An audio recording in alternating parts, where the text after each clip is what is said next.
Last ২-৩ বছর থেকে জাপানে দ্রব্যমূল্যের ঊর্ধ্বগতি। চাউলের বাজারে হাহাকার চলতেছে। দুধ, ডিমও অনেক নাগালের বাইরে। খুব বেশি সমস্যায় পড়ে গেছি আমরা যারা এখানে কর্ম করে খাচ্ছি ফ্যামিলি নিয়ে। তবুও আমরা জাপানের এই দ্রব্যমূল্যের সাথে তাল মিলিয়ে চলছি। আসলে এই সমস্ত সময়গুলোতে জাপান একটা কাজ করে। সেটা হচ্ছে তারা তাদের দ্রব্যমূল্যগুলো নিয়ন্ত্রণ করা শুরু করে। না করলেও তারা তাদের স্টক মেইনটেইন করা শুরু করে। মানে ওরা নিয়ম করে দিবে কাস্টমার ১ টা বা ২ টার বেশি নিতে পারবে না।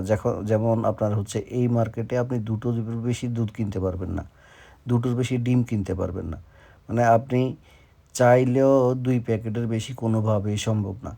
ওরা আপনাকে বিল পেমেন্ট করতে দিবে না। আপনি বাড়তি টাকা দিবেন তাও দিবে না। ওরা যেটুকু আপনাকে নিয়ম করেছে অতটুকুই কিনতে হবে। আর এই যে বিলিং সিস্টেম দেখছেন? সিরিয়ালগুলো কত সুন্দর। কেউ কারোর আগে যায়া জোর করে ঢুকে যাবে না। এটা জাপানের সৌন্দর্য।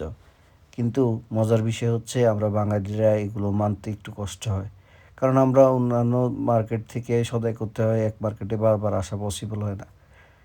যাই হোক কিছু করার নাই। আমরা এইভাবে ওদের সাথে তাল মিলিয়ে চলার চেষ্টা করি, নিয়ম মানার চেষ্টা করি, এভাবেই চলি।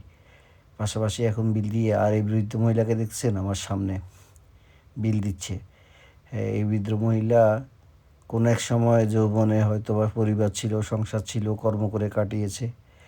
আর একটা সময় সন্তানরা ২০ বছর বয়স হওয়ার পর নিজ সংসার নিয়ে চলে গেছে। সে একা পড়ে গেছে। জীবনের শেষ পর্যন্ত তাকে একাই লড়ে যেতে হবে। আর এই যে জাপানে আমি বিল পেমেন্ট করতেছি, দেখছেন?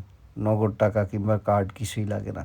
একটা স্মার্টফোন হলেই আপনি এখান থেকে বিল দিতে পারবেন যেকোনো সময়, যেকোনো জায়গায়।